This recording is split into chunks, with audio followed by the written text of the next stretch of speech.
नमस्कार मित्रांनो, GK check point या यूट्यूब चॅनलवर तुम्हा सर्वांचं स्वागत आहे. सध्या आपल्या महाराष्ट्रात एकूणच काय की तलाठीच भरती संबंधित ज्या काही घडामोडी होतात किंवा तलाठी भरती संबंधी जे वातावरण आहे त्या त्या ऐकूनच वातावरणाला धरून किंवा नॉर्मलायझेशन बद्दल म्हणा किंवा तलाठी भरतीमध्ये जे काही गोंधळ झाले त्याच्याबद्दल म्हणा, हे सर्वांवर आणि खास करून नॉर्मलायझेशन बद्दल ज्याच्या बाबतीत बरेच गैरसमज मुलांचे आहेत.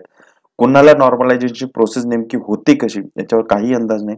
कोणी म्हणतं अॅक्युरसीवर डिपेंड आहे. मित्रांनो, अॅक्युरसी वगैरे असा काही प्रकार नसतो नॉर्मलायझेशन मध्ये. किंवा कोणी म्हणतं हार्ड शिफ्ट किंवा कमी शिफ्ट वगैरे असं सगळं प्रकार आणि चुकीच्या गोष्टी या ऐकूनच या आपल्या युट्यूबच्या माध्यमातून म्हणा किंवा दुसरे सोशल मीडिया टेलिग्राम म्हणा किंवा काही क्लासेसवाले खरं तर त्यांच्यावर या नॉर्मलायझेशन बाबतीत जे जे बोलतात ना, त्या क्लासेसवाल्यांच्या त्या संचालकांवर सुद्धा आम्हाला कधी कधी डाऊट येतो की बाबा खरंच तुम्ही अशा पद्धतीने मुलांना जर शिकवत असाल तर त्या मुलांचं भविष्य खरंच तुम्ही धोक्यात टाकत आहे. तुम्ही ते बंद करा कामं.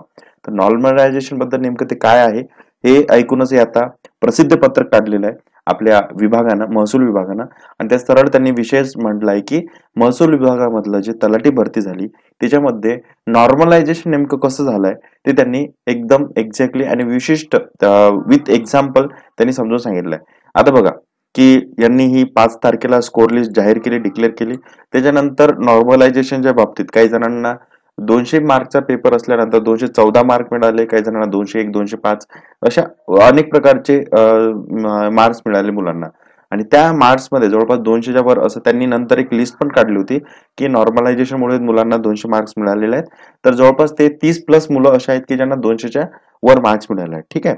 आता याच्यावरूनच वादळ उठलं आणि काही जणांचं परत याच्यामध्ये थोडं टीसीएसने मला सुद्धा वाटते की टीसीएसनी रॉ मार्क्स त्यानंतर सेंटर ह्या सगळ्या गोष्टी डिक्लेअर कराव्या जेणेकरून जे काही पारदर्शकता आहे ही अजून मुलांकडे योग्यरित्या येऊन जाईल. ठीक आहे. तर आता यांनी परत आज एक प्रसिद्ध पत्रक काढलं. त्याच्यामध्ये त्यांनी नॉर्मलायझेशन नेमकं होतं कसं त्या सगळ्या गोष्टी त्यांनी समजून सांगितलेल्या आहेत. तर आता आपण त्यांनी जे पीडीएफ 2 एक्झाम्पल यांनी दिलेले आहेत तर ते तिथं समजले जाते. आता दोन्ही त्यांनी उदाहरणं त्यांनी मांडलेले आहेत. ठीक आहे ना. तर ते सगळे इथं डिटेल आपण एकदा बघून घ्या. ठीक आहे. चला आता बघूयात आपण कसं आहे. आता बघा, मीन स्टँडर्ड डिव्हिजन मेथड मराठीमध्ये त्याचं अर्थ विवरण केलेलं आहे. तर बघा आता उदाहरणार्थ इथे त्यांनी उदाहरणार्थ काय नेमकं संख्या दिलेल्या आहेत आणि ते त्या चिन्हांचे अर्थ नेमकं काय त्या फॉर्म्युल्यामध्ये त्यांनी जे यूज केलेले आहेत. तर बघा इथे MI जे म्हणजे याचा अर्थ काय आहे की एखाद्या सत्रामध्ये उमेदवाराचे सामान्यीकृत गुण. आता एखादं जे सत्र असेल कुठलीही शिफ्ट ज्याला आपण म्हणू, कोणतीही शिफ्ट असू दे, ती 57 शिफ्ट झाल्या त्या शिफ्टमध्ये त्या मुलांचे म्हणजे त्या शिफ्ट मधल्या सगळ्या मुलांचे म्हणजे ते एखाद्या शिफ्ट अकोल्यामध्ये होत असेल, एखादी नगरमध्ये होत असेल, एखादी मुंबई, तर त्या पूर्ण शिफ्टचं जे काही एक काय म्हणू आपण एक ओव्हरऑल सामान्यीकृत गुण इथे त्यांनी घेतलंय एक्झाम्पल की 148 घेतलंय. ठीक आहे. आता परत म्हणजे त्या शिफ्टचा पर्टिक्युलर स्कोर हा एवढा आलेला आहे असं आपण म्हणू. त्यानंतर 57 शिफ्ट ज्या पूर्ण मुलांच्या झालेल्या आहेत त्या 57 शिफ्ट मध्ये 0.1% मुलं म्हणजे जे टॉप आहेत म्हणजे जे टॉप मिळाले ते 0.1% गुणांची सरासरी गुणसंख्या काढतात ते. ठीक आहे. जशी इथे त्यांनी उदाहरण म्हणून घेतले की ते गुणांची संख्या सरासरी किती आली 180. ठीक आहे. ओके. आता परीक्षा किती मुलांनी दिली आहे? जवळपास 8,64,960 उमेदवारांनी मिळालेल्या एकूण गुणांची सरासरी. बघा या उमेदवारांना जितके काही गुण मिळाले त्यांची काय म्हणताय एकूण गुणांची सरासरी म्हणताय प्लस सरासरी गुणांपासूनची तफावत म्हणजे स्टँडर्ड डिव्हिजन. आणि सरासरी जे गुण आहे म्हणजे जे आता हे स्टँडर्ड डिव्हिजन आपण जर म्हटलं तर स्टँडर्ड डिव्हिजन काढलेलं आहे. तर स्टँडर्ड डिव्हिजन कसं काढतात? पूर्ण यांची बेरीज आणि त्या ऐकून त्याच्यामध्ये परत त्याला जितके नंबर म्हणजे टोटल सम्स आणि त्याचे नंबर ऑफ डिव्हिजन्स तर ते त्याला ते स्टँडर्ड डिव्हिजन येतात. तर हे 8,64,000 मुलांचं जे काही आहे स्टँडर्ड डिव्हिजन आपण त्याला म्हणू. एकूण गुणांची संख्या आणि सरासरी गुणांपासूनची तफावत म्हणजे किती डिफरन्स त्याच्यामध्ये येतो आणि त्यांची ती बेरीज केली जाते. ती बेरीज म्हणजे मग इथे त्यांनी उदाहरणात दाखल घेतलंय ती बेरीज आहे एवढी आलेली. ठीक आहे. परत आता नेक्स्ट बघूयात आपण काय की MTI म्हणजे काय तर उमेदवाराच्या सत्रामध्ये सर्वाधिक गुण मिळालेल्या 0.1 उमेदवारांच्या गुणांची सरासरी गुणसंख्या. आता बघा इथे कोणाच्या गुणांची सरासरी संख्या होती? इथे होती टोटल 57 शिफ्ट मध्ये 57 शिफ्ट मध्ये झालेले पेपर.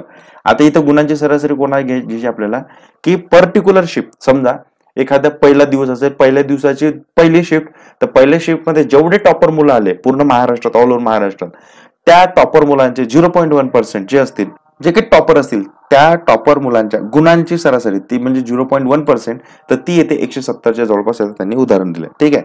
त्यानंतर इथे दुसरं MQI म्हणजे काय, आता बघा उमेदवाराच्या सत्रामध्ये सर्व उमेदवारांना मिळालेल्या एकूण गुणांची सरासरी व सरासरी गुणांपासूनची तफावत यांची बेरीज. आता परत स्टँडर्ड डिव्हिजन काय म्हटलंय बघा, उमेदवाराच्या सत्रामध्ये सर्व उमेदवार, आता ते जे पर्टिक्युलर शिफ्ट असेल त्या पर्टिक्युलर शिफ्ट मधले जे जितके काही उमेदवार असतील सर्व उमेदवार, ठीक आहे, त्यांची एकूण गुणांची काय सरासरी आणि त्यांची जे सरासरी आलेली आहे म्हणजे एकूण सरासरीची आपण त्या सरासरीची बेरीज म्हणजे वजाबाकी डिफरन्स, तर तो त्यांच्या स्टँडर्ड डिव्हिजन आपण त्याला थोडक्यात म्हणू. तर यांची काय बेरीज करायची, तर ती बेरीज जवळपास यांनी उदाहरण दाखल घेतले 111. ठीक आहे.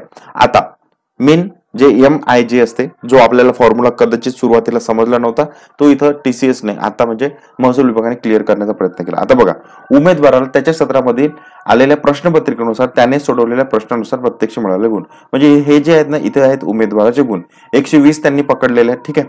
आता शेवटचं 57 सत्रामधल्या मिळालेल्या प्रत्येक सत्रामधील गुणांच्या सरासरीपैकी सर्वाधिक सरासरी म्हणजे 8,64,960 उमेदवारांची सरासरी गुणांपासूनची तफावत.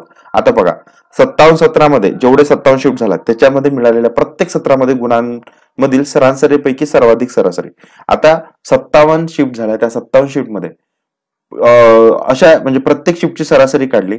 आता ज्या शिफ्ट मध्ये, आता बघा हे खूप महत्वाचं, ज्या शिफ्ट मध्ये सर्वात जास्त सरासरी मिळालेली आहे, कोणतीही शिफ्ट असू शकते ती, ते 57 शिफ्ट मधली पहिल्या दिवसाची असू शकते, दुसऱ्या दिवसाची, तिसरा, चौथा, पहिल्या फेज मधून दुसरी कोणतीही शिफ्ट, ती सरासरी म्हणजे ती सर्वाधिक सरासरी ती करायची.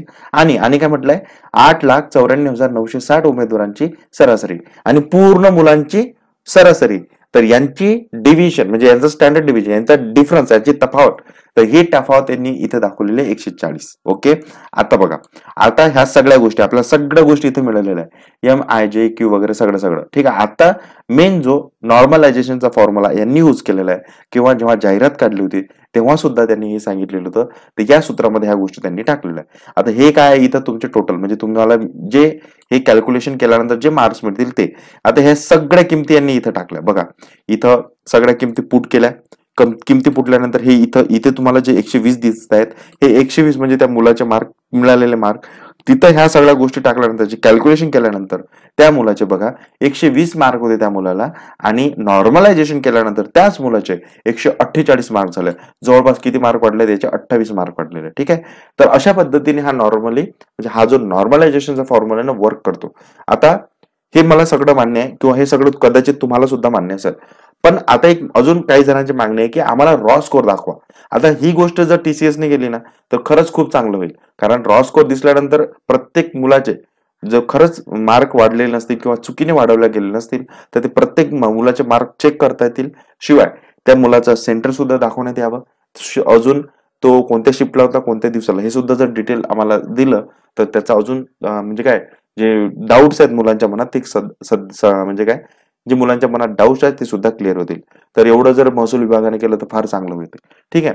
तर आता अजून एक उदाहरण दिलंय, आता ते उदाहरण मी परत सांगत नाही. बघा इथे सुद्धा यांनी काय घेतलंय, 116 स्कोर घेतलाय, आणि इथं समजा इथे त्यांनी थोडं काही व्हॅल्यू चेंज केलेल्या आहेत, आणि परत इथं काय 120 मुलांचं हे दाखवलंय, आणि परत मग हे सगळं कॅल्क्युलेशन केल्यानंतर या उमेदवाराला म्हणजे शेवटी किती मार्क मिळतात 116 वगैरे. ठीक आहे. आता बघा या मुलाला म्हणजे काही किती होते 120च मार्क होते, पण त्याचं जे ऍव्हरेज होते त्या काही ऍव्हरेज मधल्या गोष्टी बदलल्या, आणि बदलल्यामुळे काय झालं शिफ्टनुसार त्याचं सुद्धा मार्क चेंज झाले. तर ऐकूनच काय अशा पद्धतीचं हे नॉर्मलायझेशन झालं. याचं प्रसिद्ध पत्रक आत्ताच आपल्या डिपार्टमेंटनं काढलेलं आहे. तर याच्यावर अजून काही तुम्हाला शंका असतील तर नक्की मला कमेंट बॉक्समध्ये कळवा. आणि मी तुम्हाला अजून एक सांगतो, कोणतीही कसलीही भरती रद्द होणार नाही, रिझल्ट लागेल, फक्त थोडंसं पेशंट ठेवा, जमलं तर याच वीकमध्ये रिझल्ट येऊन जाईल तुमच्या 1-2 दिवसामध्ये. तर म्हणून तयारीत राहा, सगळ्या गोष्टी चांगल्याच होतील. ठीक आहे. तर माझं टेलिग्राम चॅनल सुद्धा आहे, ते सुद्धा जॉईन करा, तिथं लेटेस्ट अपडेट तुम्हाला मिळत राहतील. चला तर मग भेटूया पुढच्या व्हिडिओमध्ये. धन्यवाद.